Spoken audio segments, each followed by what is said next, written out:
Olá a todos, bem-vindos à Energia News. Hoje a gente vai entrevistar o Arnaldo, supervisor de ensino. Nós estamos aqui com a Mariana, com a Gabriele, e nós estamos também com o supervisor da USP, Bianca e Leonardo. Bom, a nossa entrevista vai começar e é isso. Arnaldo, as regiões mais vulneráveis, quando se trata de desastres naturais, como o senhor acha que isso ocorre ou qual é o processo para isso ocorrer? Desastres naturais, você fala? Sim. Então, acontece o seguinte, dentro da nossa visão geográfica, acredito que não tem nada de natural, porque assim, a natureza nós estamos já faz um tempo alterando ela. Desde que o ser humano começou a atuar dentro do planeta, nas transformações e mudanças, não tem mais nada natural. Então, assim, esse natural não existe. E todos os fenômenos que nós temos hoje, a maioria por degradação humana. E mesmo o que seria natural, hoje não é natural. É transformação, modificação e adaptação do planeta e do universo dentro de todo esse contexto de alteração que existe. Inclusive, historicamente, nós vemos num processo de transformação e evolução. E essa evolução que há hoje, e a organização que existe hoje, foi de mudança e adaptação dentro desse planeta. Então, os desastres naturais mesmo, não existem. O que acontece no momento são mudanças, e muitas dessas mudanças, a maioria é provocada por o quê? Pela interferência humana, de forma ou errônea, ou de forma para manter a vida do ser humano de forma gananciosa, ou por riquezas, ou por destruição de outros grupos. Então, tudo que acontece é interferência, de uma forma ou de outra, inclusive do ser humano. Certo? Nessa situação. E como o conceito de desnaturalização dos desastres ambientais pode dialogar com a legislação vigente? Então, como que você está perguntando de lei, é isso? Sim. Como que a legislação caminha junto com as questões ambientais, é isso? Então me faz a pergunta de novo para eu poder ver como que eu encaixo a resposta. Como o conceito de desnaturalização dos desastres ambientais pode dialogar com a legislação vigente? Então, a primeira coisa que nós temos que pensar é o seguinte: se a gente pegar enquanto o Brasil, nosso país, tem legislações ambientais frágeis, e assim, por nós fazermos parte de um pacto mundial, porque nós fazemos parte do acordo mundial, então nós temos que seguir algumas legislações internacionais, e existe toda uma política internacional, só que infelizmente a política ambiental mundial tem muito a ver com interesses financeiros de grandes empresas e grandes multinacionais. Então tem esse impacto. E depois internamente também no país nós temos o quê?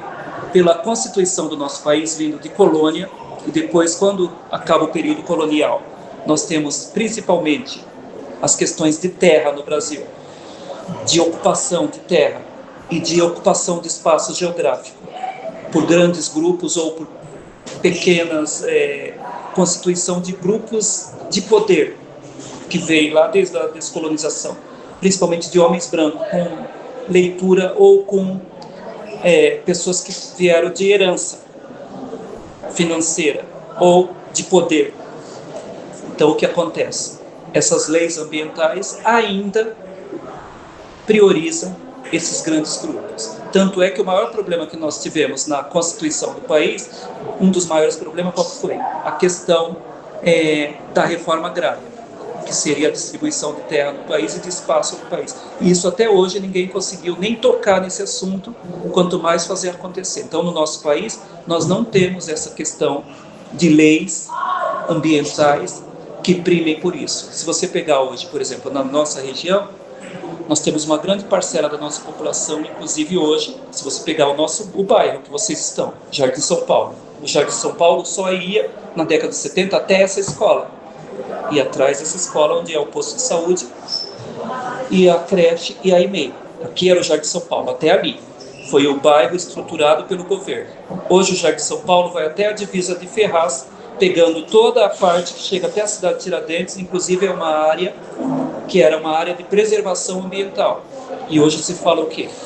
Que a população que não pode mais falar. Invadiu, como é que se fala hoje? Ocupou essa região. Eles ocuparam por quê? Não é porque eles queriam, e não é porque eles estão tirando a questão ambiental do restante da população. É porque entre você não ter onde morar e buscar um local, mesmo que seja uma reserva, mesmo que seja proibido, e muitas vezes mesmo que seja uma área que se diz de risco, onde você vai? Você vai tentar proteger sua família.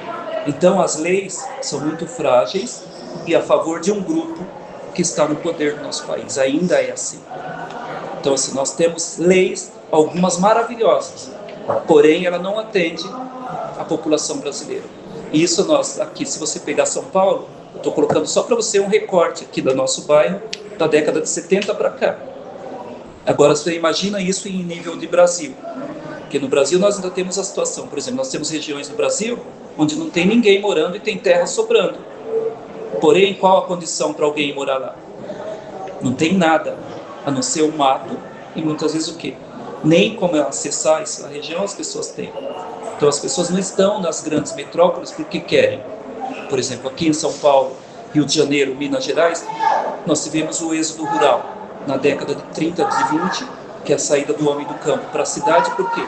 Porque no Nordeste não tinha o que comer, era uma seca violenta e nessas grandes cidades foi prometido para essa população que teria emprego, pelo menos emprego ou sobrevivência. Então nós tivemos isso na década de 70.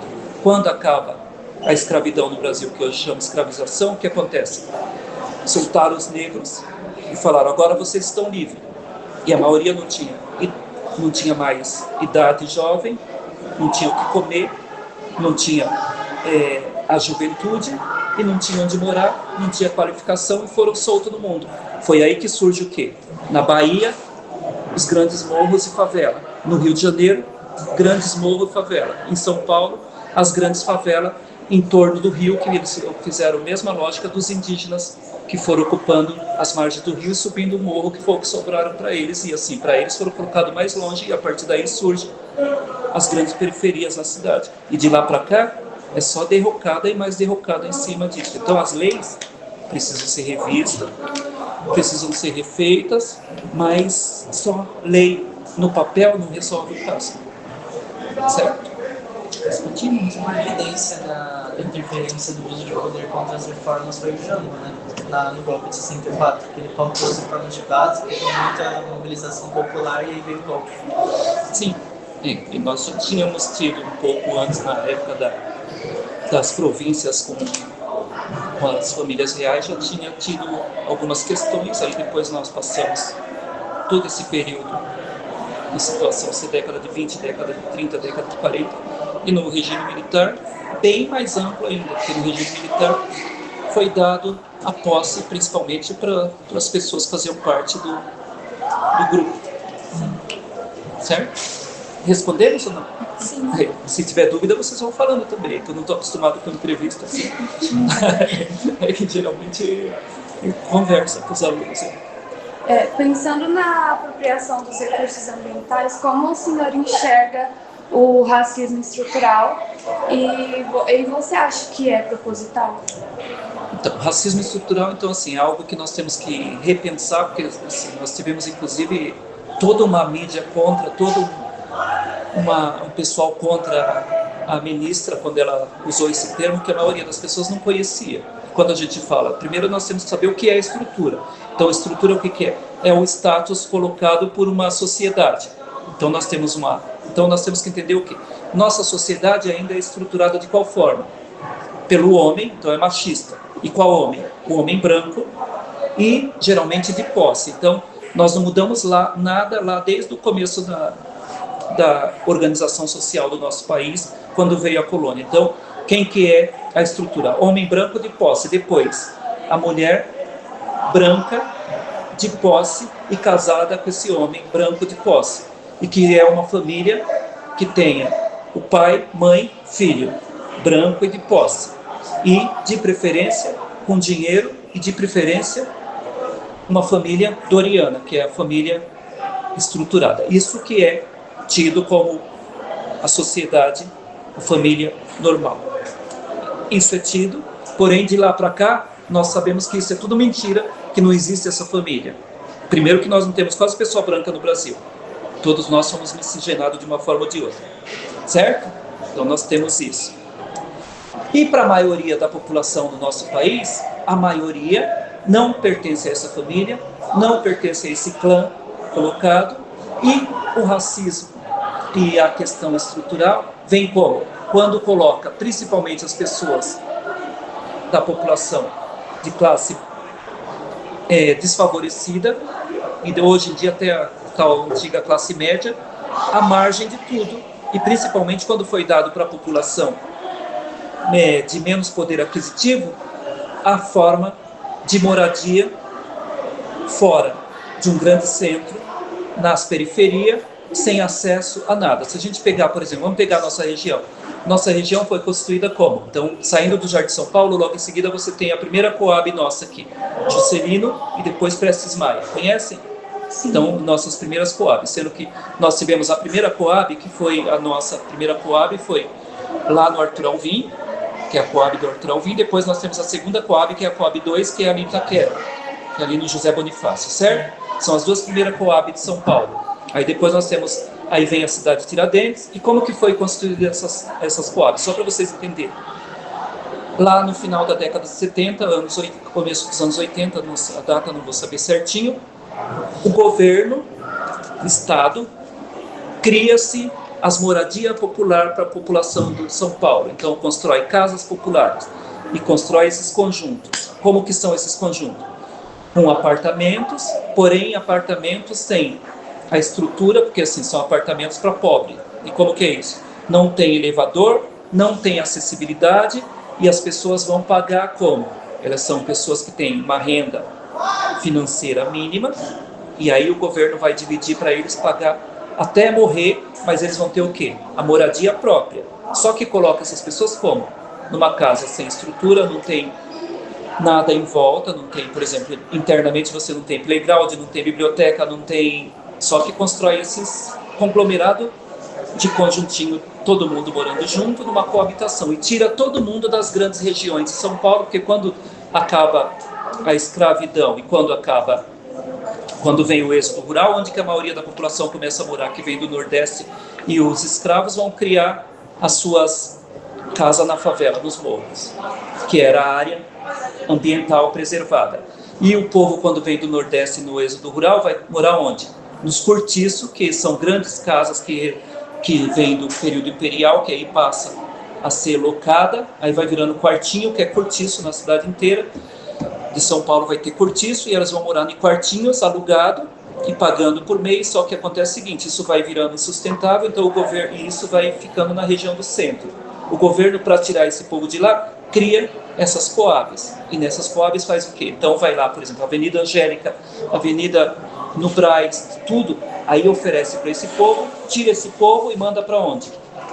Para essas Coab, só que sem estrutura. Você põe só o apartamento, em volta você não tem mercado, vai criar as escolas, que a escola vai ser obrigado a criar. Cria as escolas, mas aí você não tem acesso à saúde, não tem acesso a nenhum dos outros bens públicos, e também não tem acesso ao quê? Não tem acesso a transporte, não tem acesso a nada de dignidade. Então, a partir disso, vocês já estão entendendo a questão do racismo estrutural. E a maioria das pessoas que fazem parte desse grupo, quem que são? Pessoas miscigenadas, que às vezes se reconhecem como branco pelas questões sociais, e aí a identidade é de cada um. As pessoas mais pobres e as pessoas mais carentes. Então, a partir disso, já começa o racismo estrutural. Porque se vocês pegarem hoje, vamos pegar nós, que eu não me excluo daqui porque eu sou daqui. Nós temos a casa, só que tem o carnê para pagar o resto da vida. Tem ou não tem? Tem o carnê da casa para pagar o resto da vida. Você tem a casa, só que você tem que pagar o carnê da casa, tem os impostos, mas, por exemplo, você não tem acesso a lazer, cultura, a nada. E, na verdade, você se torna o quê? Escravo dessa casa, porque você mora aqui, mas para você chegar na USP, por exemplo, você leva quantos dias? Da minha casa, que eu moro na Zona Sul, eu levo mais ou menos 1h30. Em 1h30. De 3 anos. Isso. Então, aí você tem sua casa, mas você tem o carnê da sua casa, você tem o IPTU da sua casa, e você, para manter sua casa, você tem que andar São Paulo inteiro, porque você tem que trabalhar. E você se torna refém disso. E isso seria um racismo estrutural na questão da moradia. É dada a moradia, mas não dá as condições que, por exemplo, no seu bairro, você não vai ter mercado, você não vai ter acesso a quase nada, até as questões mínimas que a juventude quer, por exemplo, quando você vai no teatro, quando você tem que sair para ir para onde? Pro centro. Para o centro. Quando você quer ter acesso a algo de qualidade maior, a um show artístico, a cultura, você tem que ir para outro lugar. Quando você quer ter acesso a coisa mais barata, uma liquidação, as questões, opções de coisas melhores, você tem que sair do bairro. Se você pegar até mesmo as lojas, que são aquelas que tem em todos os bairros, aquelas que é das multinacionais, se você pegar aqueles colocam nos bairros, são as que têm os produtos inferiores ou diferentes dos produtos oferecidos nas mesmas lojas em outras regiões do centro da cidade. Então, isso seria uma forma do racismo estrutural.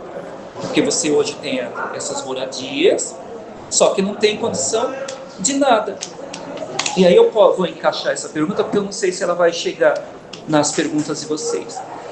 Quando eles fizeram esses locais desta forma, tem uma política e tem intenção por trás. Vou pegar para vocês, nem vou pegar as duas Coabs que eu citei para vocês, que é a Coab 1, a Coab 2 e a Coab Juscelino e Prestes Maia. Eu vou pegar outras para vocês. Por exemplo, a cidade de Tiradentes.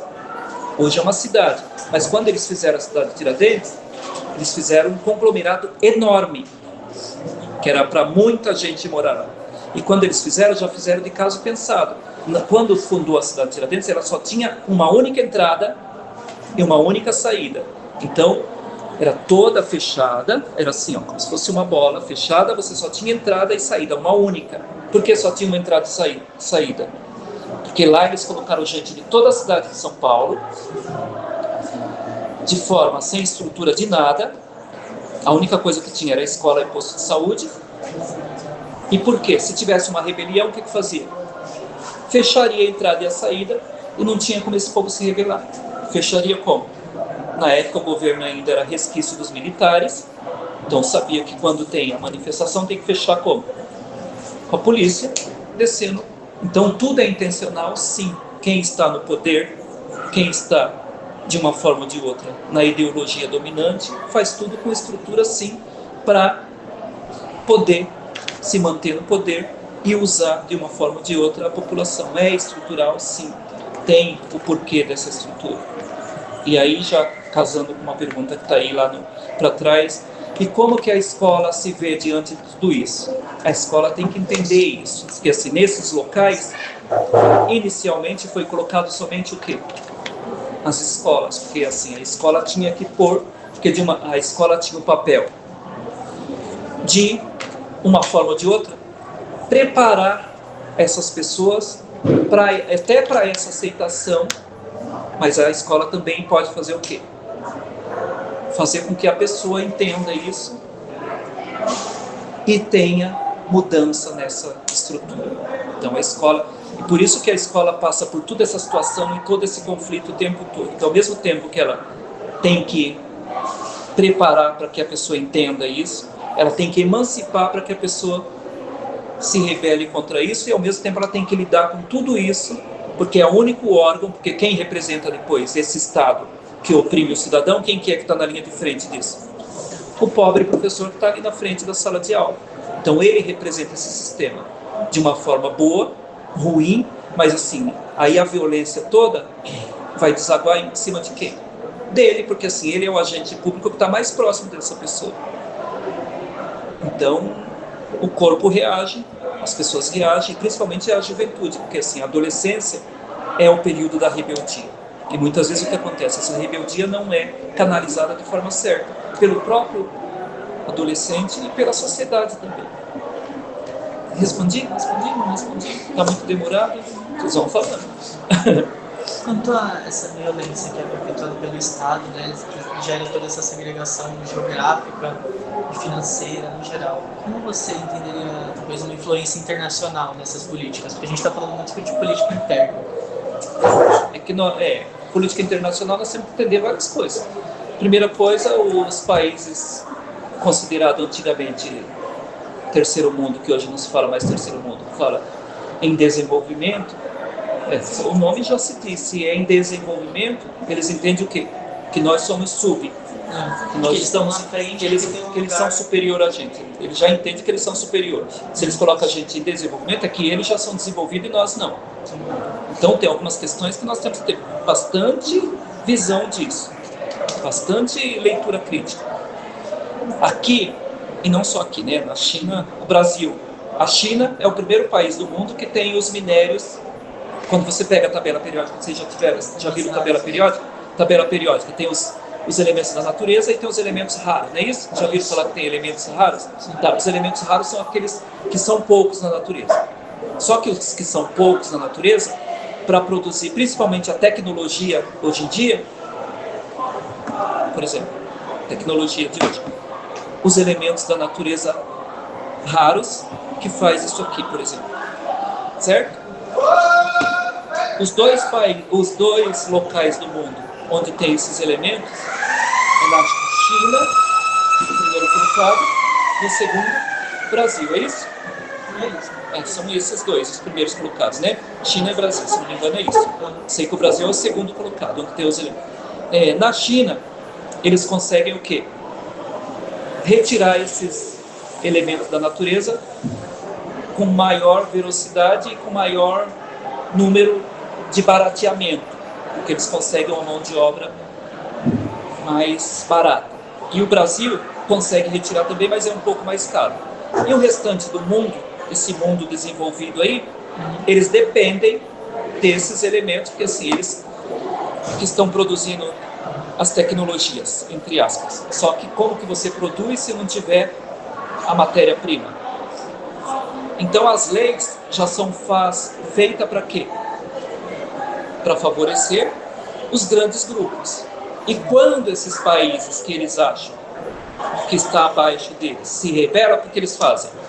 De uma forma ou de outra, vão tentar o quê? Derrubá-los. E podem derrubar de que forma? Tarifaço agora. Com tarifa, com rechaçamento, com impedimento, com exclusão. E quando não dá certo, como? Com a guerra.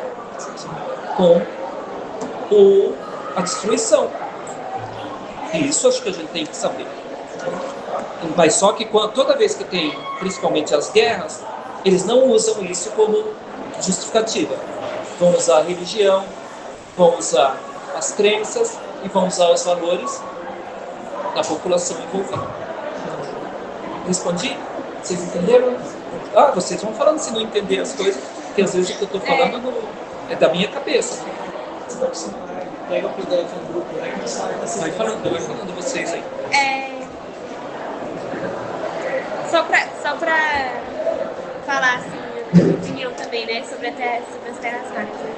No caso, o Trump taxou, né? Até a gente teve a taxação, sendo que tudo isso depende de nós. Aí, se, por exemplo, ele parar de comprar da gente, por exemplo, ele vai ter que comprar da China, né? No caso, é o que a gente quer. Mas a pergunta aqui...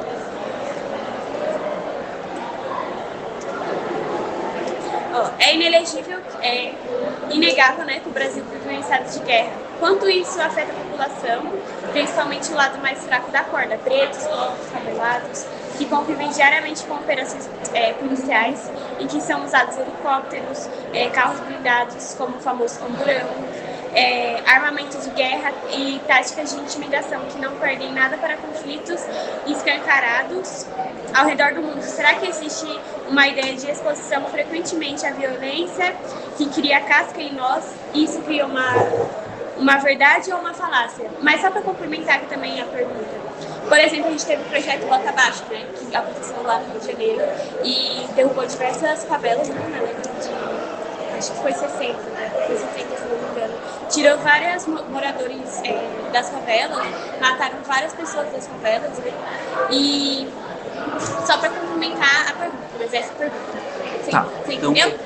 Entendi mais ou menos, mas vamos lá. A pergunta, o foco da pergunta é o seguinte, na organização que nós temos socialmente, há uma grande violência contra a população pobre, não é isso? E essa população pobre, por incrível que pareça, a maioria é composta por quê?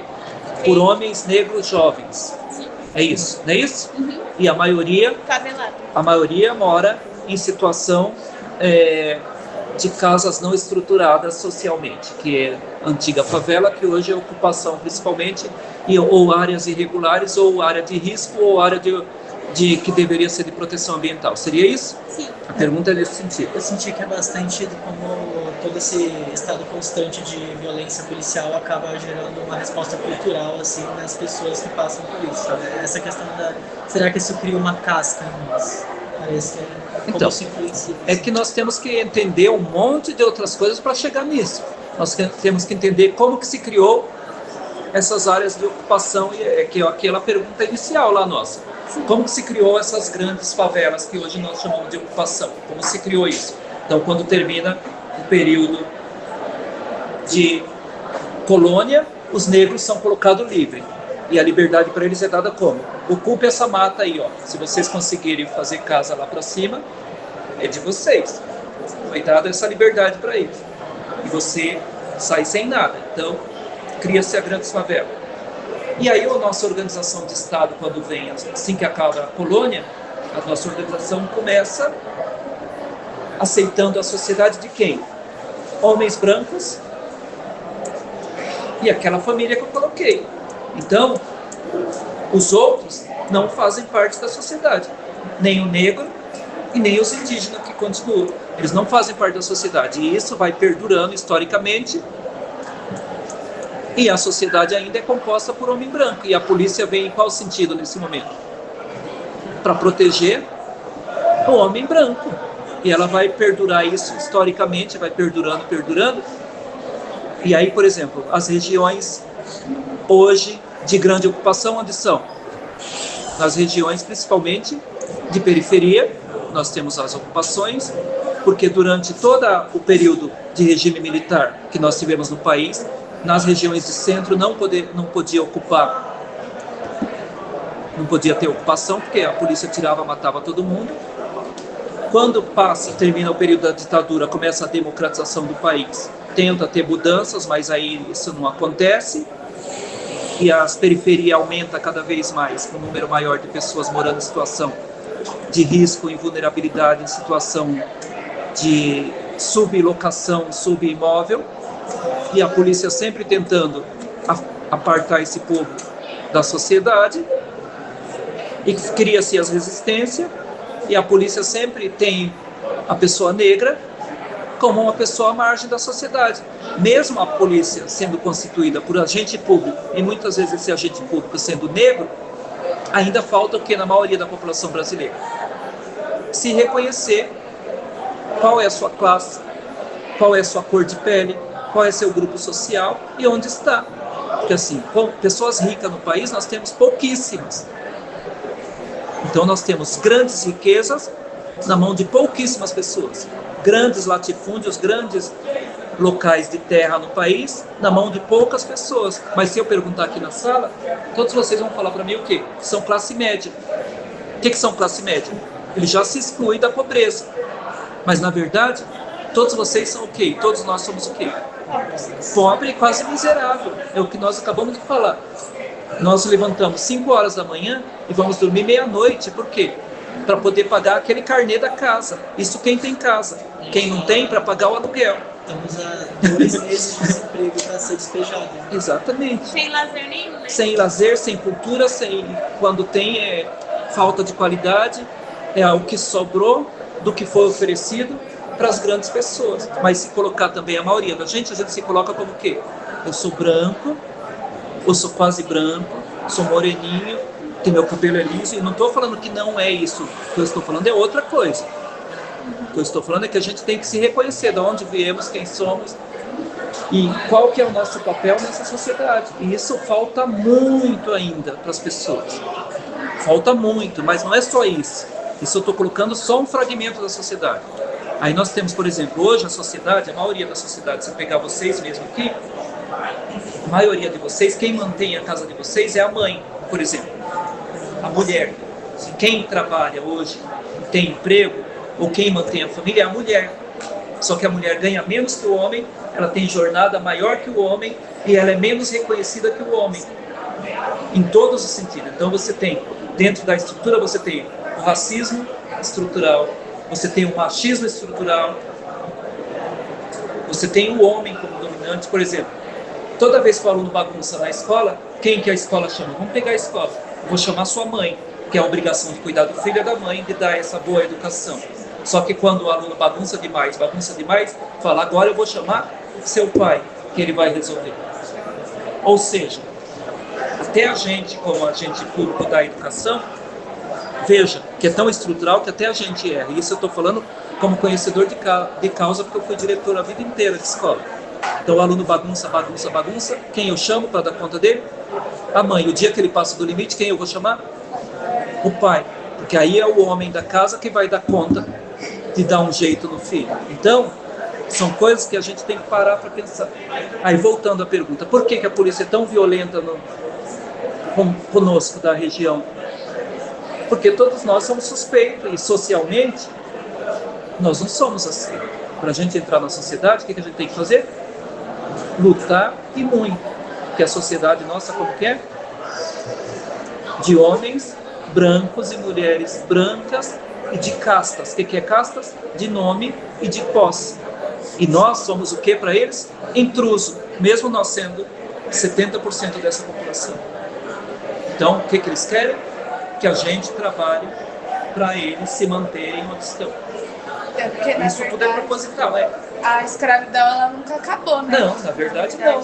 Nunca acabou, porque os escravos, eles trabalhavam em troca de casa e abrigo. Hoje em dia a gente trabalha para pagar um aluguel, comida e enfim, outras coisas assim. Não tem lazer, não tem nada. Tipo, esses bairros assim da periferia são, no outro projeto, né, a gente aprendeu que o nosso bairro é como se fosse um bairro de hospedagem, que a gente vem para casa, dorme, no outro dia sai cedo, vai trabalhar lá pro centro da cidade para receber pouco, a gente não tem momento de estar com a família, enfim. Ou seja, né, a gente vai estar sempre sendo explorado. Exatamente, é isso mesmo. Quando acabou a escravidão lá atrás, ela acabou exatamente por isso, porque na verdade os escravos já estavam fazendo o quê? Dando prejuízo para eles. Por isso que colocou, agora vocês vão se virem sem a gente, que nós vamos continuar se explorando. E agora a exploração vem exatamente dessa forma que você colocou. Exatamente. Na verdade, a liberdade nunca existiu. Essa liberdade nossa não existiu. Então, isso é uma guerra silenciosa, né?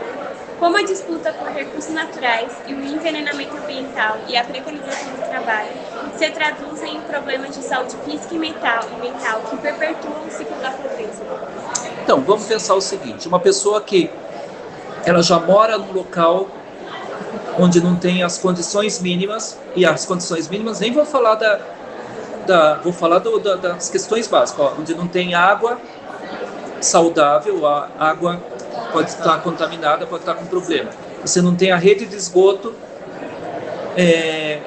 para poder levar o mínimo de sujeira que a pessoa faz, aí você já não tem essas duas coisas. E isso é bem pontual se você pegar, por exemplo, em São Paulo, um pouquinho tempo atrás, 1980, nós não tínhamos água da Sabesp, por exemplo. Então era muito comum que a maioria das pessoas ter problema nos dentes, não ter os dentes, ou ter muita cárie e perder os dentes. Com a vinda da Sabesp, isso mudou. Por quê? Porque foi colocado uma questão mínima na água, foi colocado flúor. E isso já mudou bastante, inclusive, a dentição das pessoas. E que vocês são jovenzinhos, vocês não vão ter essa informação. Então, por exemplo, o flúor que colocou na água já mudou um monte de coisa. Aí a pessoa que não tem água, não tem onde ir no banheiro muitas vezes a casa dele chove dentro, molha, tem bicho passando, rato, então já tem isso. Ele não tem uma alimentação de qualidade. E ter uma alimentação de qualidade, o que é? Não é a quantidade, é o tipo de nutrientes na alimentação. Por exemplo, a maioria da população, eu não vou usar a gente hoje porque seria deselegante, eu vou pegar o Nordeste do passado. No passado, o que nós costumamos comer bastante? Bastante farinha e bastante fubá. Por quê? Porque cada família tinha 6 filhos, 8 filhos, e para poder alimentar, energético, com bastante energia, fubá e farinha tem bastante substância. Então mantinha a pessoa sem a fome. Só que de qualidade de nutrientes quase não tem, assim, se você pegar, porque não tem variação. E se você pegar hoje a maioria da população, ainda continua em uma situação assim ou parecida com isso. Então você já não tem banheiro para ir, não tem água potável e alimentação com má qualidade. Aí vocês acabaram de me falar o quê? Acorda às 5 horas da manhã, sai para trabalhar sem tomar café, sem nada, correndo desesperada, pega um ônibus lotado, trem lotado, passa raiva, passa inferno, passa isso, passa aquilo, para chegar no serviço, dá conta do serviço e ainda tem que estar educado, paciente, complacente, submisso ao patrão, muitas vezes, passando raiva, passando inferno. Depois volta, ainda tem toda a sua preocupação do dia com os filhos, com a família, com tudo. Transporte o inferno para voltar. Se passar mal, tem que fazer o quê? Toma remédio por conta. Se vai marcar uma consulta, é 3 meses para ser atendido. Quando atende, o médico fala, não é nada. Ou quando não. Isso quando atende, quando tem essas condições. Se tem que fazer um tratamento de saúde, não faz. Se tem que fazer uma prevenção, não faz.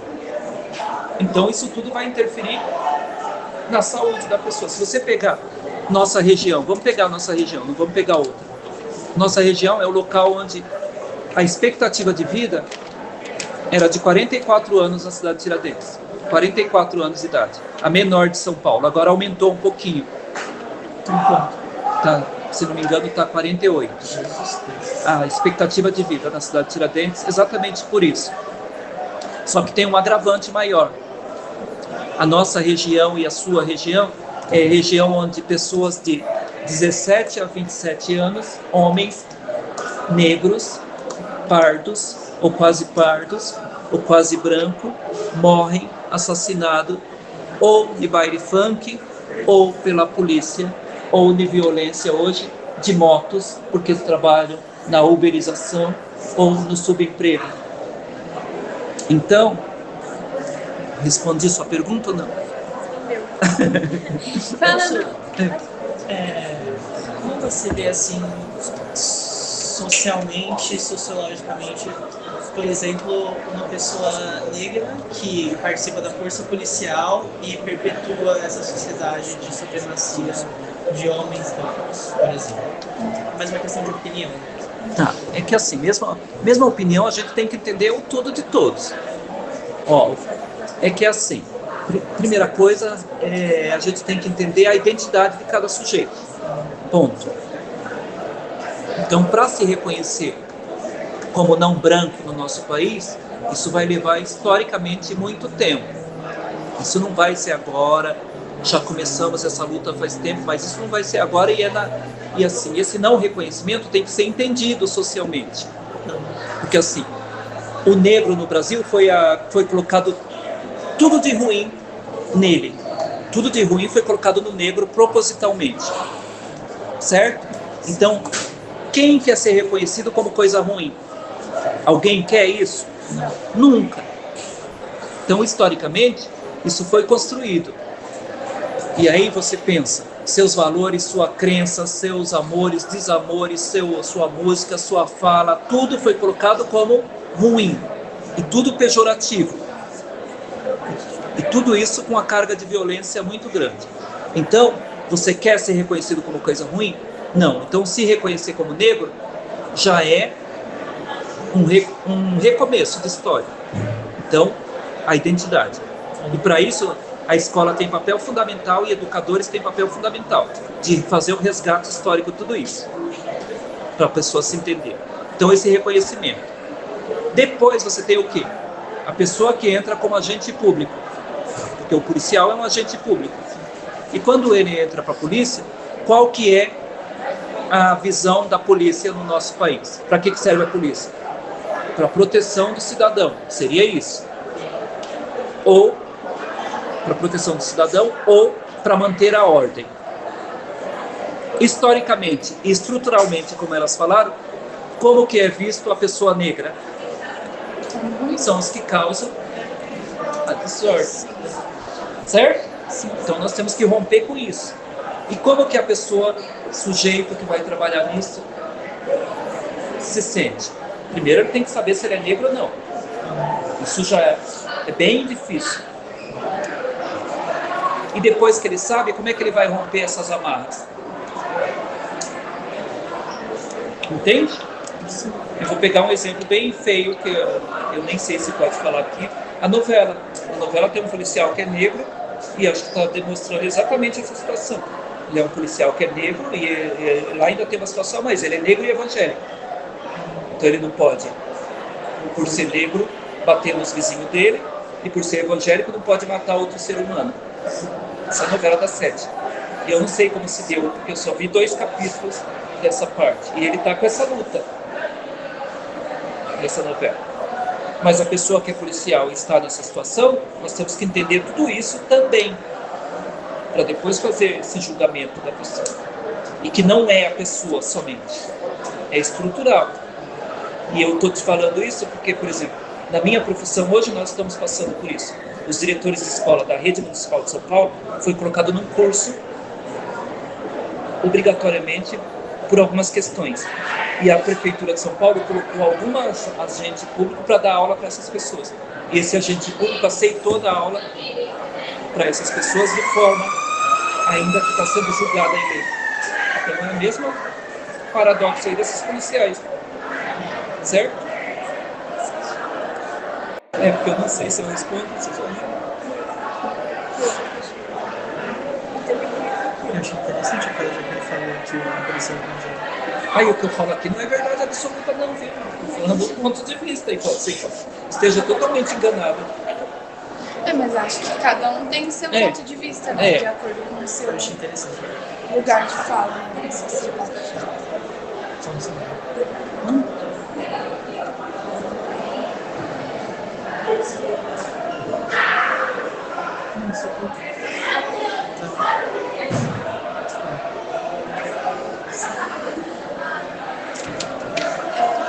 Quais são os maiores desafios para combater a guerra silenciosa, já que elas são menos visíveis do que os desastres naturais?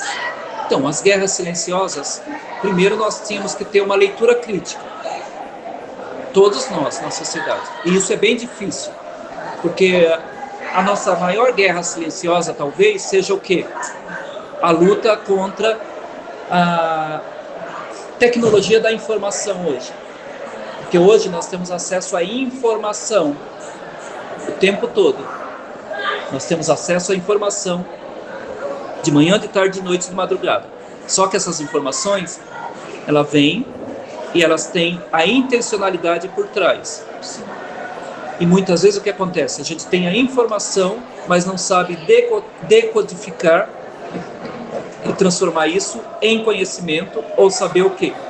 O que é verdade, o que é mentira e qual a intencionalidade daquela informação. Porque, por exemplo, o dia inteiro a gente tem acesso à informação. Tem ou não tem?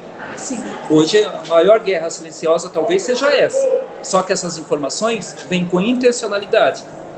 E nós temos que saber o quê? Qual a intenção verdadeira dessa informação? O que ela quer com isso? O que ela traz para a gente? Pode encaixar inclusive no que vocês acabaram de falar, dessa guerra que está acontecendo no mundo e que interfere diretamente no Brasil e que afeta os mais pobres principalmente, só que isso é usado de que forma? É usado muitas vezes de forma intencional para colocar a gente contra o governo ou contra as políticas públicas sociais para a população ou para favorecer grupos de empresários ou grupos de especulação ou grupos que têm interesses em se manter no poder. Então, talvez uma das nossas maiores guerras hoje em dia são a tecnologia da informação com as fake news e as notícias sensacionalistas e notícias que causam danos à sociedade. Seria isso. Nós temos várias outras aí dentro dessa guerra silenciosa. Você tem especulação imobiliária. Se você pegar a cidade de São Paulo hoje, vamos pegar a cidade onde está o centro de São Paulo, que hoje já perceberam que, devido a essa tecnologia da informação e tudo isso, e a mudança do mundo do trabalho recente, que não vai precisar mais morar tão longe para prestar serviço. Então estão fazendo o quê? Revitalizando o centro de São Paulo para virar moradia para a população. E fazendo o quê? Pequenas casinhas com, agora só do tamanho dessa sala ou menor, para a população morar. Mas isso, na verdade, é um outro modelo de sociedade, um outro modelo de mundo de trabalho, que as pessoas vão morar mais próximo do trabalho para usar a tecnologia da informação e comunicação e prestar um outro tipo de serviço. Mas para isso, para poder fazer esses novos modelos de moradia, estão fazendo o quê? Tirando mais um grupo do povo do centro para ocupar esses espaços e vendendo tudo de forma financeiramente enorme com especulação imobiliária. Se você pegar, por exemplo, uma outra forma de especulação imobiliária, região todinha onde está construindo esses metrô novo de São Paulo, esse metrô e trem, o que está fazendo? Era tudo região periférica que vem esse povo nosso, região periférica. Então hoje está construindo metrô em volta. O que eles estão fazendo? Dando um jeito de tirar todo mundo que mora nesse local para fazer o quê? Prédios. E esses prédios são vendidos de qual valor?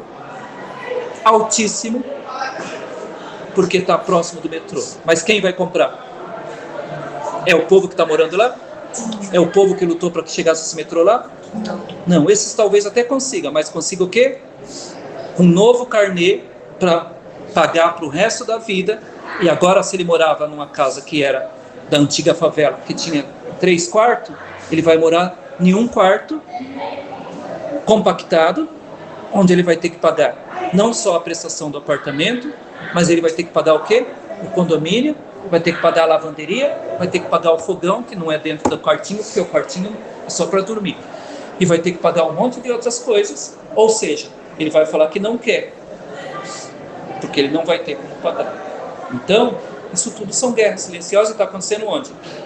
Onde está chegando o nosso metrô hoje.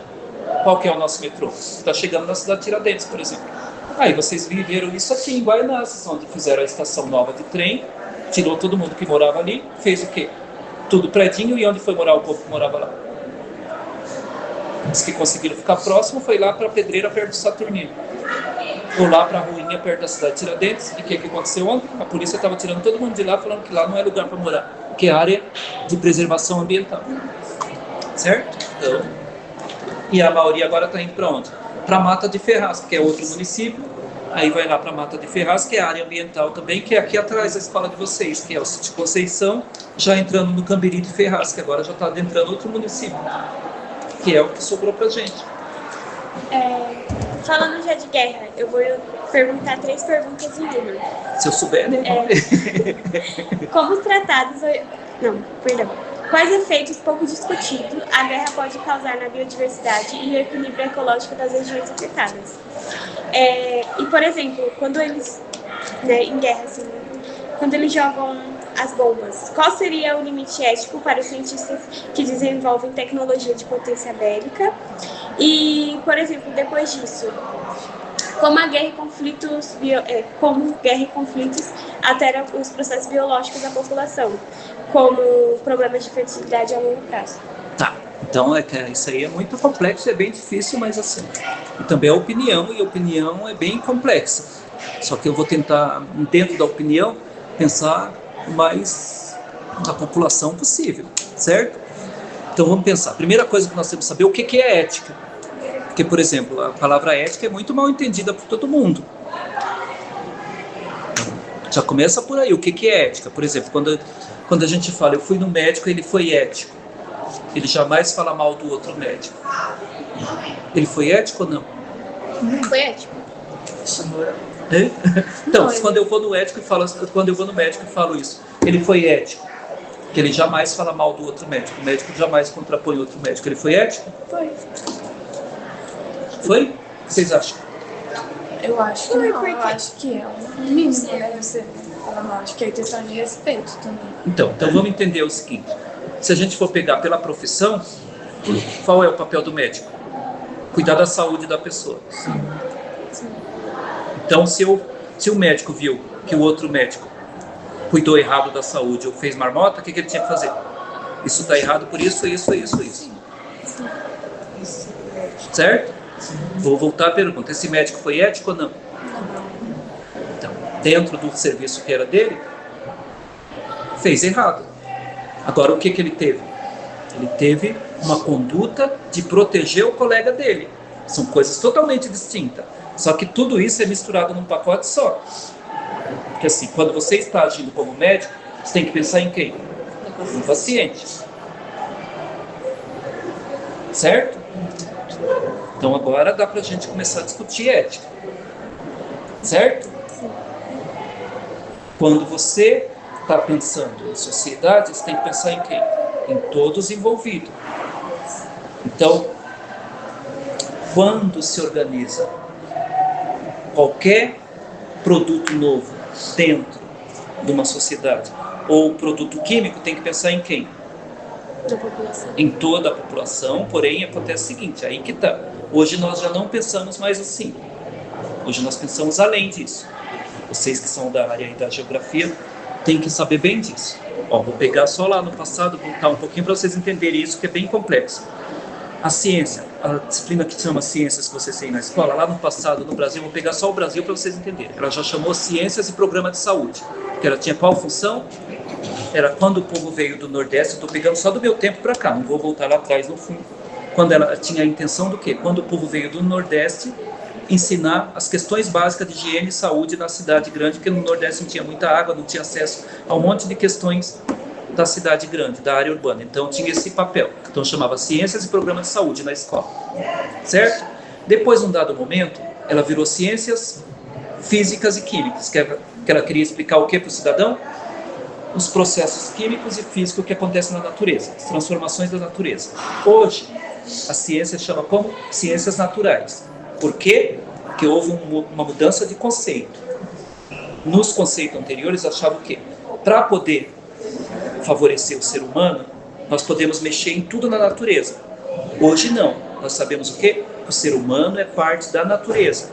Então você não pode mexer na natureza só para favorecer o ser humano. Você tem que pensar na harmonia, não só do planeta, mas do cosmos num todo. Então, a ciência vai ser ética quando? Quando ela pensar nesse cosmos num todo. E o cosmos seria o quê? Nosso planeta com a sua órbita dentro daquelas constelações e mais tudo que existe fora do planeta e toda essa harmonia. Porque toda vez que você mexe em uma partícula, você mexe no todo. Ficou complexo isso para vocês ou deu para entender? Deu para entender. Então a ética seria pensando nisso.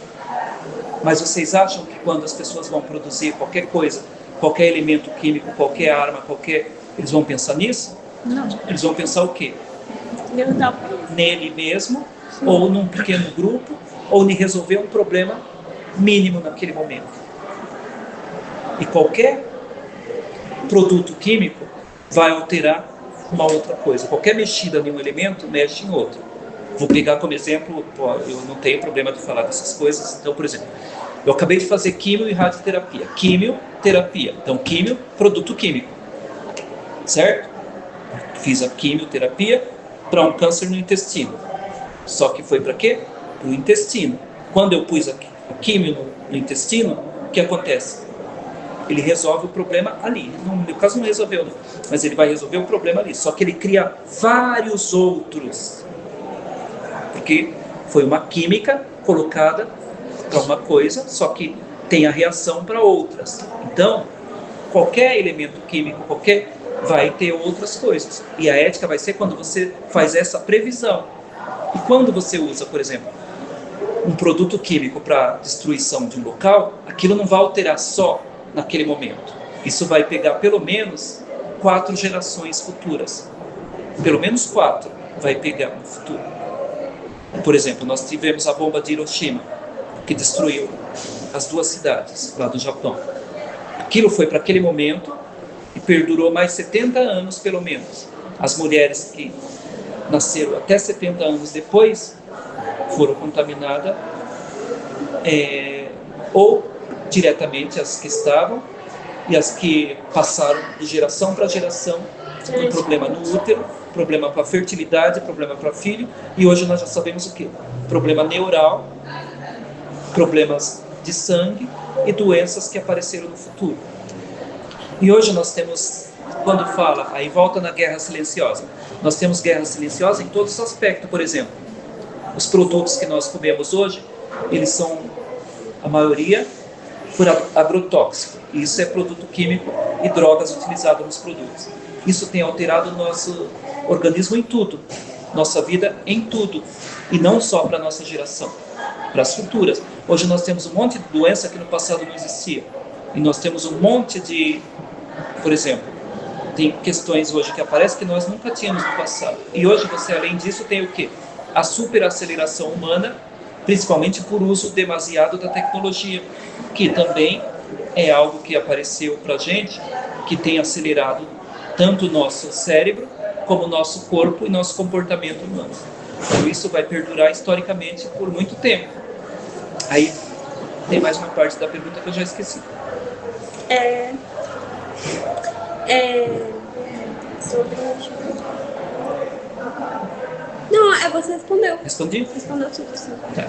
E vocês vão falando se está certo ou errado. Vocês Não, que são não. jovenzinhos, eu sou do modelo antigo. Mas Eu sou professor do tempo. é Não, porque nem sei se o que eu sei está certo. Ele já mudou, ele já tá mudando assim. Aí vai voltar de novo. Assim. Não, pode voltar, não tem problema. Para mim não tem Falar problema. aquela da igreja, então? Não tem problema não. E não tem sequência. Para mim a cabeça não funciona assim, não. Funciona como a de vocês. Eu vim aqui para vocês. É vocês que tem que...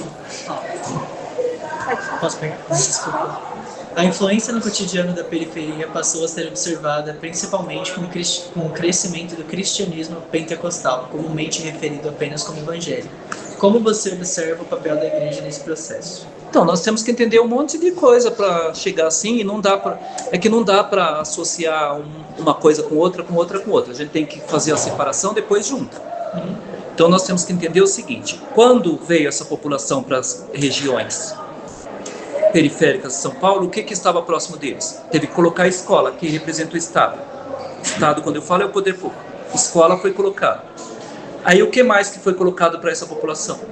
Nada. Inicialmente nós tivemos no Brasil as igrejas católicas, porque nós saímos da questão dos jesuítas. Então as igrejas católicas, e na região de São Paulo, Bahia e Minas Gerais, as igrejas católicas elas conseguiram fazer um boom. Qual boom? Aí eu não vou saber falar qual é a liga, porque dentro da igreja católica tem vários segmentos diferentes. Então algumas igrejas católicas fizeram o quê?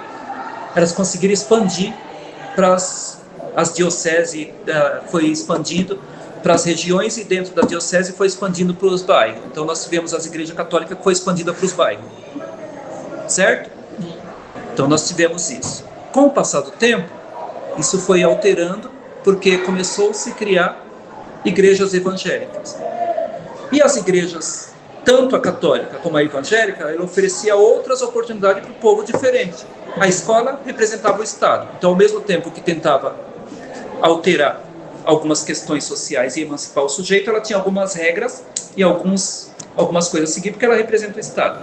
A igreja católica também tinha o cristianismo e algumas questões. E com o passar do tempo, as pessoas foram se perdendo e se vendo fora do protagonismo social. E aí surgem as igrejas evangélicas, principalmente essas que vocês estão falando, onde o que acontece?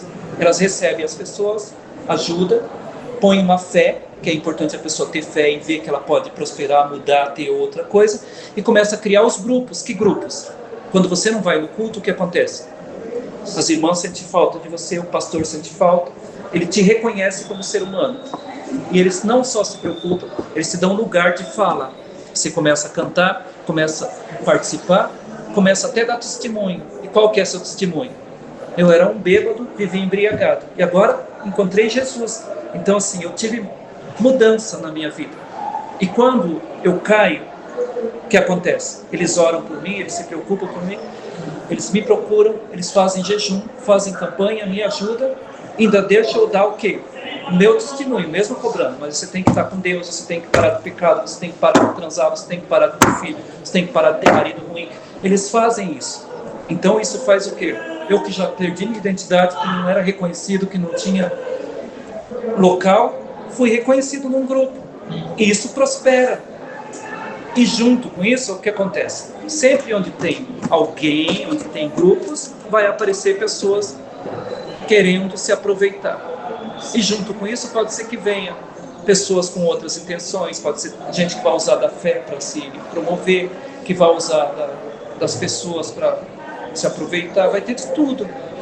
Só que assim, nós não podemos misturar uma coisa com outra e falar que todos os evangélicos são ruins, que todas as igrejas oprimem. Só que as igrejas têm dogma, e têm ritos, e têm caminhos. E isso tem que ser questionado, tem que ser revisto, tem que ser colocado. E dentro das igrejas também pode acontecer o quê? O fanatismo, pode acontecer o preconceito, pode acontecer a destruição, e pode acontecer a homofobia, a xenofobia, a discriminação, o machismo, porque elas são feitas por quem? Por seres humanos. Agora, o que falta na maioria das igrejas, dessas que vocês estão falando, principalmente da periferia, o que é? Uma articulação entre conhecimento verdadeiro, conhecimento... E não vou falar conhecimento verdadeiro, que é feio falar isso, porque todo conhecimento é conhecimento. Não tem conhecimento verdadeiro, senão você está sobrepondo o conhecimento. O conhecimento científico, conhecimento acadêmico e as crenças religiosas. E assim, durante muitos anos, ficou lutando, falando que uma coisa não tem a ver com a outra. E hoje nós sabemos que pode ter. Pode ter conhecimento científico e pode ter religião, que uma coisa pode complementar a outra. Só que durante muitos anos, historicamente, o que acontece? As crenças religiosas não conversavam e não conversam com conhecimento. Então nós hoje temos esse desafio de tentar articular isso. Mas assim, e não dá para a gente colocar, por exemplo, todo evangélico pertence ao grupo que aí está lutando contra a política social. Ou todo evangélico não é de esquerda. Não, muito pelo contrário. Ser da esquerda é ter uma visão social. E ser evangélico também é ter uma visão social. Então são coisas que poderiam estar totalmente articuladas. Certo? Respondi ou não? Sim. Respondi? É que a crença neopentecostal comparado com a católica, pelo menos, tem muito mais uma visão mais individual. Isso não quer dizer que eu acho que eles não liguem para a questão social. Eu acho que existe uma tendência, assim, quanto aos dogmas mesmo da linha filosófica da própria igreja evangélica, de ter um pouco mais de dificuldade de ter, por exemplo, uma identificação, talvez uma consciência de classe nessa questão, e acaba separando às vezes mais as pessoas em grupos de quem acredita e de quem não acredita, ao invés do que a gente estava falando um pouco antes, por exemplo, de você se identificar como negro, todo mundo mais, sabe? Todo mundo lá. Então, mas isso aí não é construção, e isso não tem que ser revisto? Estou dizendo. E para a gente mudar isso, a gente tem que ocupar esses lugares também? Sim. E tem que conviver com eles, porque senão assim fica só a visão deles, com eles mesmos. É por isso que eu entendo que não dá para separar, porque quanto mais você separar, mais grupos vão ficar pensando só naquilo. E aí fica sempre no grupo fechado, e aí não expande. Sim. Por isso que eu acho que temos que ocupar todos os locais. Claro. Mas isso é visão minha, mas não concordo. Gente, tá meio tarde, a gente tem que ir embora. A gente ainda tem aula, né? A gente tem bastante coisa pra fazer hoje ainda. Boa sorte, gente. Boa sorte, gente. Foi um prazer. interessante a entrevista. Eu vou reouvir tudo depois. Mas eu não sei se está certo também. Tchau, gente. Boa sorte. Tchau. Obrigado a vocês. No celular. Então, vou pegar as do coxinha e depois eu Você me faz falar. Voltando. Quer que eu corte o áudio?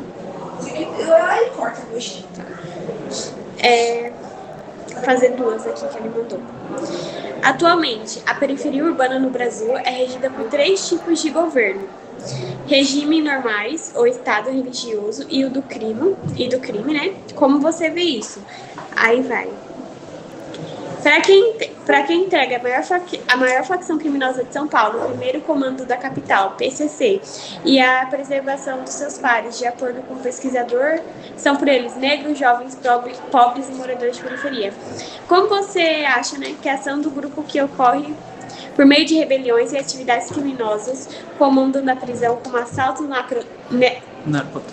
narcotráfico, sequestros e assassinatos. Há um projeto silencioso de poder nessa guerra silenciosa? Porque Sim. isso acaba entrando. Sim, com certeza há. Isso aí é bem previsível. Porque, por exemplo, a maioria dos jovens entram nessa questão porque, primeiro, a forma de ascensão que ele tem é participando disso. Porque quanto que ganha uma pessoa trabalhando numa empresa lá?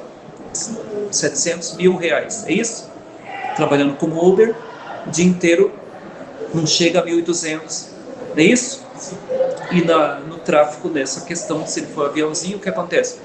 Pode ser que ele tenha uma ascensão rápida, financeira, e assim a ostentação, que ele vai ter acesso a carro, vai ter acesso a moto, vai ter acesso a roupa bonita, vai ter a ostentação no grupo e vai ter o poder naquele pequeno grupo. Se ele é adolescente, ele vai ter, naquele grupo ele vai ser uma liderança ou vai ser bem visto.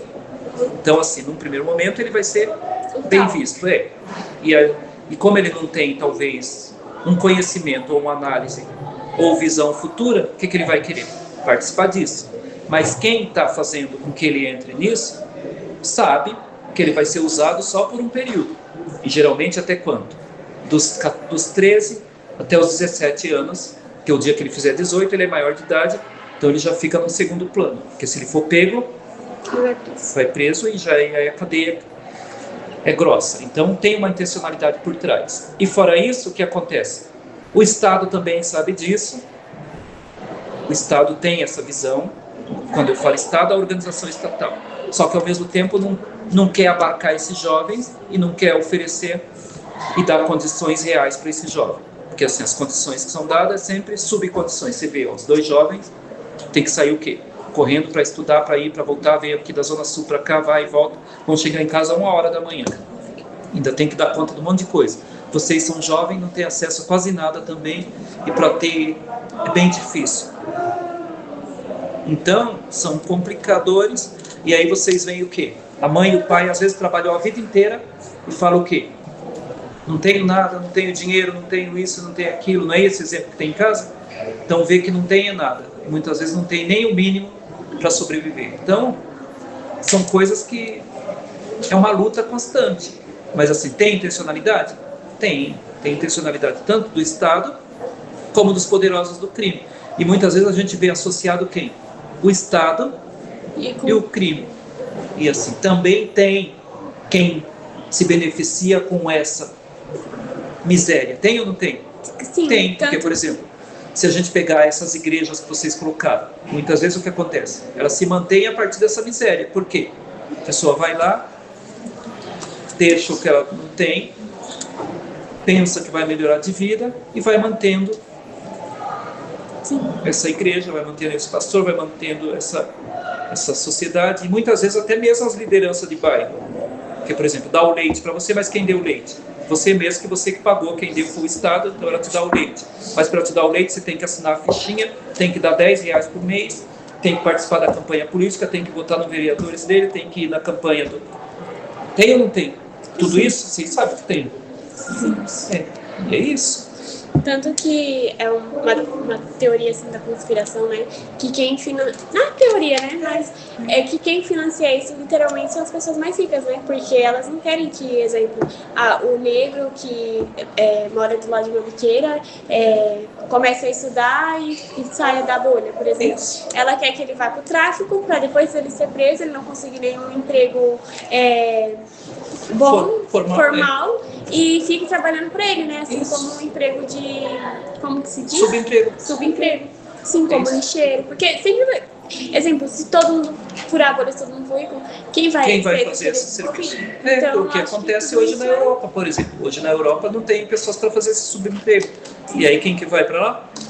Nossa. Os brasileiros. E agora, inclusive até nos Estados Unidos tinha bastante, e agora mandaram muito faxineira, né? Isso, faxineira, arrumadeira de hotel, arrumadeira de serviço de parte elétrica, serviço de manutenção, serviço de... Todo esse serviço feito pelo pessoal. E aqui a gente vive tanto na miséria que a gente indo pra lá fazer esse tipo de trabalho, a gente já acha que o salário é um máximo, né? Porque Exatamente, para a você gente ver o recebe tanto sempre... que aqui é bem mais explorado ainda. Bem difícil.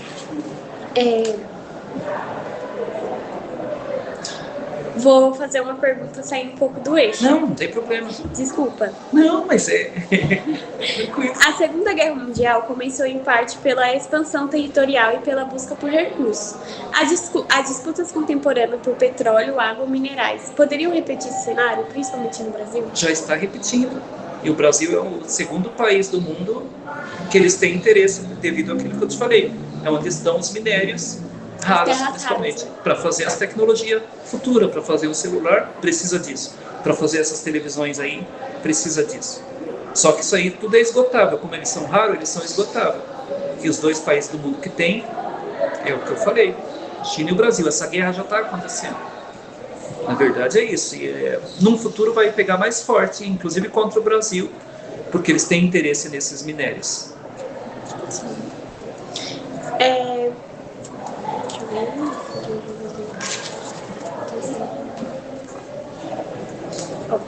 Guerras históricas trouxeram pandemias, como gripe espanhola após a Primeira Guerra Mundial e conflitos atuais. Quais conflitos atuais que podem gerar riscos semelhantes? E, por exemplo, lá em Gaza, depois que acontecer a guerra, quais gripes, quais doenças eles podem pegar? Assim? E não é só pegar, eles vão pegar e vai propagar para o mundo todo. Então, nós não sabemos ainda, porque a gente não sabe o que está sendo usado lá de produto químico, o que está sendo usado para destruição, o que está sendo usado. Mas tudo tem interferência e pode sim acontecer. Mas além dessas, nós temos hoje as guerras virtuais e os vírus de computadores que são lançados noite e dia, com finalidades específicas, inclusive. E no Brasil, se você pegar 2 anos atrás, 3 anos, 4, vamos pegar no 2019 para cá, nós tivemos um período grande, inclusive de uso de vírus de computador e de fake news, que também fazem parte da guerra moderna, que é o uso da rede de informática e de informação para destruição. Isso, tá? Nós temos tudo isso acontecendo e já acontece. E como elas estão dentro da guerra silenciosa hoje, mas já acontece também. Que teremos doenças futuras devido a essas guerras? Sim, teremos. Mas é mais mentais, né? No caso. Atualmente, da internet, pelo que a gente está percebendo, são mentais e estruturais no corpo, na estrutura neural. Tanto que esse dia eu estava assistindo um podcast e aí eu vi um economista falando sobre a China, né? Que lá na China eles não têm muito acesso às big techs. Aí você vai perguntar, exemplo, pro chinês, e a liberdade de expressão? Tipo, ele não quer saber muito sobre a liberdade de expressão, porque o que ele tá querendo mais é, tipo, exemplo, o meu estilo de vida é bom, o meu estilo de vida é bom. E aí, exemplo, eles vamos construir no TikTok. Aí vai as big techs que estão se influenciando mais agora são chinesas. Aí vai para os Estados Unidos. Aí os Estados Unidos não quer, porque acha que a chinesa vai pegar os dados deles. Aí, mas os Estados Unidos, que já foi comprovado, né, que usa os dados das pessoas, também não quer que fiquem lá na China. Na China, exatamente, é isso mesmo. E pegando esse gancho que você falou, saiu uma pesquisa no Brasil recente falando o seguinte, que os jovens de 17 anos a 28, acho que 28, se não me engano, o que está acontecendo? Eles estão deixando de pagar os cursos que eles fazem, deixando de pagar as faculdades, principalmente os que estão na faculdade, porque eles estão usando os dinheiros que eles têm para jogar. Tigrinho. Isso, e acontece o seguinte, eles jogam, perdem, aí cria dívida, aí quando eles não estão entrando em depressão ou problemas psicológicos graves, eles tentam até se matar e estão criando contas enormes, principalmente os que são de faculdade e que têm contas para pagar, porque não conseguem pagar as contas, então assim, aumentou o número de devedores dessa faixa etária, porque estão perdendo dinheiro nesses jogos. Porque, na verdade, tipo, os influenciadores, né, Eles pegam uma pessoa que está numa situação difícil, que a maioria das pessoas que acompanham, né, nas redes sociais, esses influenciadores, são, né, pessoas que de baixa condição financeira, né?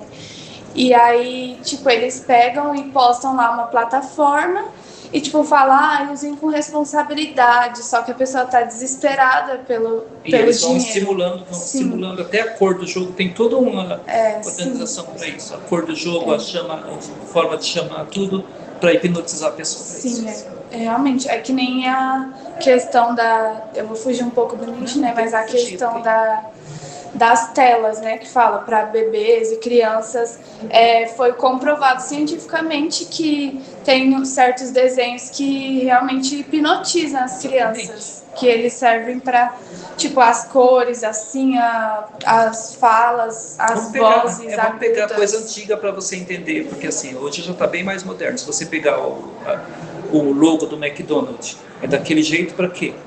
Para estimular duas coisas. Então, o amarelo estimula a fome, o vermelho estimula a vontade, ou é o contrário. Então, assim, já é daquele jeito para você sentir a fome e o desejo de querer aquilo de qualquer forma. Então, tudo é feito com intencionalidade por trás. Tem muito dessa teoria das cores, né? Não entra em nenhum tipo de crença, né? Mas, tipo assim, tem um pessoal que fala que tal cor estimula fome. E a gente vê que muitas dessas logos de empresa é dessas cores. Sim, é tudo proposital, é tudo pensado antes, é tudo intencional. Tudo com intencionalidade. Sim. Aí, tem mais alguma? Na sua visão, a escola ela tem contribuído para questionar ou normalizar essa guerra silenciosa e os conflitos socioambientais? E o que falta ou o que já tem sido feito para isso? Então, assim, a escola é bem difícil de lidar com tudo isso, por quê? Porque as disciplinas que fariam pensar ou que fariam refletir dessas questões, o que aconteceu? Elas foram retiradas do currículo. Então, elas estão sempre sendo retiradas e quando deixam no currículo já estão pondo o currículo pronto. Você vai falar disso e disso. Sim. E as escolas que conseguem ir além disso é porque elas estão agindo com guerrilha, estão tentando de qualquer forma burlar esse sistema que vem para destruição. Então isso é resistência e luta. Então as escolas conseguem fazer isso como? Com projetos igual vocês estão. Então começa a refletir sobre isso, com atividades fora, com outros também, porque dentro das disciplinas, principalmente na rede estadual, na rede municipal, está começando essa destruição agora também. Ele já vem com um currículo pronto e agora colocaram o quê? Com aula com plataforma, com conteúdos específicos que o professor é obrigado a dar aquilo, não pode sair daquilo, e depois avaliam os alunos em cima daquilo, e se o professor não der daquela forma, quando avalia o aluno, o que faz? Esse professor perde até as aulas, perde em dinheiro, é mandado para outra escola, aí os coordenadores perdem cargo, o diretor perde cargo, é mandado para uma escolinha, fica à mercê do governo. Então, assim, as escolas para resistir hoje estão passando por um sufoco.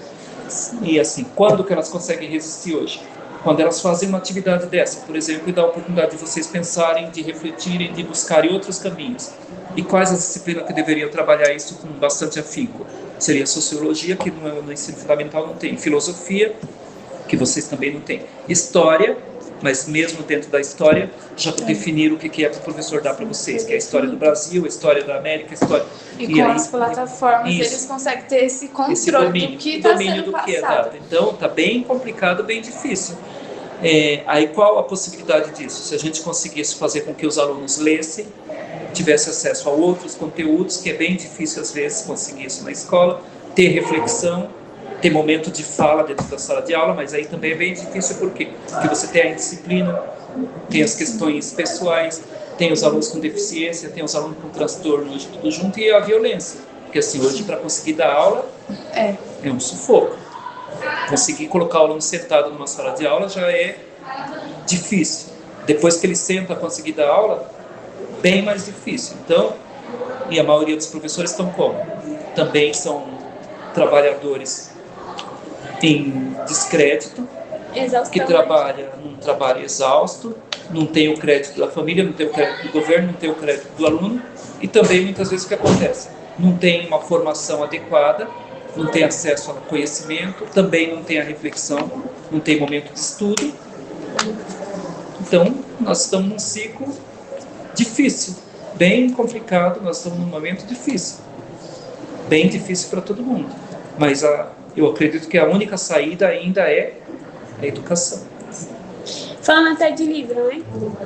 Tanto que agora os livros, né? Agora eu venho notado isso, porque esse dia eu tava limpando o quarto, né? E eu vi vários livros assim no quinto ano que eu achei muito interessante. Porque já no quinto ano, a gente já, nos livros mesmo, né? Se a gente tivesse lido, no caso, a gente já teria aprendido a equação de segundo grau já. No livro lá, eu vi que estava ensinando certinho. Já o livro de história também, já matérias que eu estou aprendendo agora, eu já teria aprendido no quinto ano se eu tivesse lido, né? Porque Sim. no caso eu estava na pandemia. Mas aí, agora hoje em dia eu fui pegar o livro de história, ou os livros que são passados hoje em dia, é literalmente uma cópia do slide. Ou seja, você não foge do conteúdo, mesmo se, exemplo, eu gosto muito de estudar vendo um vídeo. Ou seja, eu tô lá no meu cabelo, tô vendo vídeo, tô lavando uma louça, tô vendo vídeo de história. E aí, quando eu entro nos livros, assim, eu vejo que não tem onde eu fugir, porque se eu ver no YouTube, eu consigo até furar a bolha, né? Mas, por exemplo, se eu entrar na escola e pegar um livro de história ou de matemática, eu não vou aprender, porque é literalmente uma cópia do slide que já não tá te ensinando bem. É porque, na verdade, eles ensinam somente o básico, né? Eles não querem que a gente pense fora da bolha, que a maioria dos jovens já tem esse pensamento de terminar a escola e já ir procurar emprego. Então, a maioria não vai ter esse pensamento de procurar uma faculdade ou então de tentar abrir um próprio negócio, porque quando a gente está na periferia, a gente já cresce com esse pensamento de que aqui é o nosso lugar e que a gente não pode sair daqui, não tem como a gente fugir disso. Então, e que é um engano. Sim, um tremendo engano. Que nós temos que dominar tudo e sair daqui para o mundo. O mundo é nosso. E vocês que são jovens têm esse potencial. E tem como fazer isso. Tem mais alguma pergunta? Não. Tem alguma pergunta? Eu gostaria de te perguntar, pela sua luta na educação, te admiro muito como profissional, é um espelho para mim. Eu queria que você deixasse um recado de toda essa sua luta através da educação num momento tão difícil que professores, diretores de escola estão passando. Eu queria que você deixasse esse recado. É que assim, nós estamos num momento difícil no mundo, não é só na escola. Mas o que nós temos que lutar, nós que somos da educação e nós que somos da periferia, nós temos que lutar por serviço público de qualidade. Porque os governos hoje, principalmente, estão alinhados, e aí não vou exibir nenhum dos governos. Todas as esferas de governo estão alinhadas para quê? Para destruição do serviço público de qualidade. Estou falando de serviço público de qualidade, o que é? Um serviço público prestado por um agente público e ofertado pelo serviço público. Hoje há toda uma tentativa de destruição disso para que tenha o quê? Uma terceirização do serviço público, onde aquela organização estatal pensada lá atrás seja retirada, mas não com a visão de melhor atender a população, mas com a visão mercadológica do serviço público, visão de mercado, visão financeira. E nós temos que lutar para quê? Para que continue essa situação de atendimento de serviço público. Por quê? Porque os governantes passam, mas o serviço público fica. E como agente público nós temos o quê? O dever de atender e levar qualidade para a população que atendemos. Então nós temos que sempre lutar pelo serviço público. Eu acho que essa tem que ser a nossa luta, e o único local onde dá para fazer reflexão, onde dá para ampliar o conhecimento, onde dá para discutir conhecimento é onde? Dentro de uma escola. O restante contribui com a gente, mas o que transforma, o que agrega e o que alavanca o conhecimento é a partir da escola. Então a escola tem que ter esse papel fundamental, e assim, o papel do educador é um papel, como ela colocou para a gente, desgastante, às vezes difícil, mas é algo que é fundamental na sociedade. Mesmo que queiram colocar plataforma, colocar à distância, colocar pela televisão, colocar aí de outra forma, ninguém vai mudar o papel de importância que o professor tem no contato com o aluno no dia a dia. Isso nós não podemos deixar que aconteça nunca na educação. Acho que é isso. E como professor, eu só tenho a agradecer à escola pública, porque eu fui aluno de escola pública. Dentro da escola pública eu transformei minha vida e da minha família. Tudo que eu tenho na minha vida, então assim, eu saí da miséria, sem ter o que comer, morando, sem ter casa onde morar, sem ter nada. Hoje eu sou um professor da região reconhecido, fui professor na região, sou professor na região até hoje. Passei pela coordenação de escola, fui diretor de escola, sou supervisor e sou professor reconhecido na região pelo meu trabalho como professor. Então eu acho que educação é isso, ela transforma a gente e dá a possibilidade que às vezes outros locais não dão. E vocês que são jovens, eu vejo que tem um futuro a seguir, mesmo fazendo no presente hoje, que vocês fazem muito pelo que eu vi hoje na atuação de vocês aqui na escola. Mas vocês não têm que ter só a visão de hoje, que vocês têm possibilidades do futuro. Vocês estão fazendo certo o que vocês estão fazendo hoje, vivendo hoje. E o futuro, mesmo sendo incerto, quem tem acesso ao conhecimento, quem consegue ver perspectiva e fazer a leitura do que está por trás das coisas, consegue ter uma alteração no mundo e, inclusive, possibilidades de mudanças. Acho que é isso, tá bom? Obrigado.